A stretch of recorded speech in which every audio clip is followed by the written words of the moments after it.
Hey everybody, Thomas Joseph here with another kitchen conundrum. We've gotten so many comments asking us how to get the stains or the odor out of wooden cutting boards, and today I'm going to show you just how to do that, and it's even better because it's an all-natural way.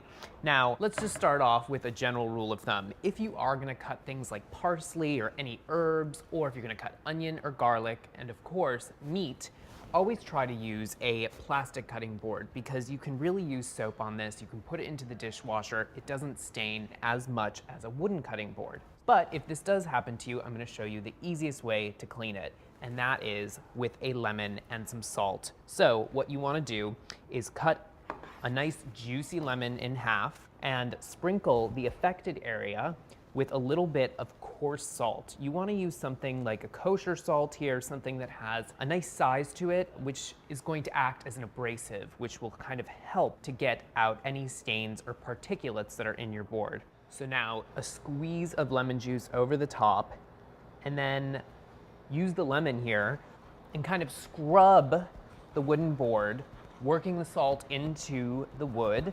And you might have to repeat this process a few times. You might have to add a little bit more salt. So you have to use some elbow grease here. But after a while, the stain and the odor will come out of your board. You can see that the green from the herbs that we cut on the board is kind of being picked up by the lemon and the salt, and this gook here is all green.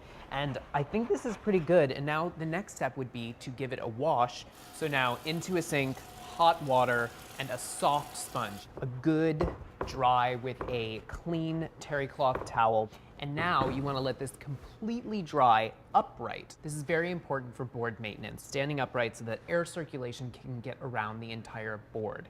This prevents any mold from developing on the underside of the board, and also it helps from warping. You know, sometimes your board, it will start to bow. That's because it hasn't been dried properly. So I'm going to let this dry completely, and then I'm going to oil the board. So the board is completely bone dry. I'm going to show you now how to care for your board, and this really helps with the overall maintenance. A little bit of mineral oil, and just kind of drizzle it all over the surface of the board. Now I like to do this one side at a time. So every 2 weeks, I'll oil one side of the board. The next 2 weeks, I will oil the other side. And you just need to take a paper towel. Don't use a cloth here because you'll ruin your towel. Gently work the oil into the board. And what this does is it creates a barrier, and it doesn't allow bacteria to seep into your board. So this looks great.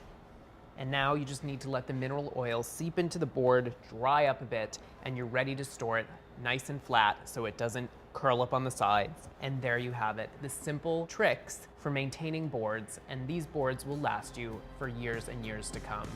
If you have any kitchen conundrums, if you have any kitchen equipment problems, write in the comment section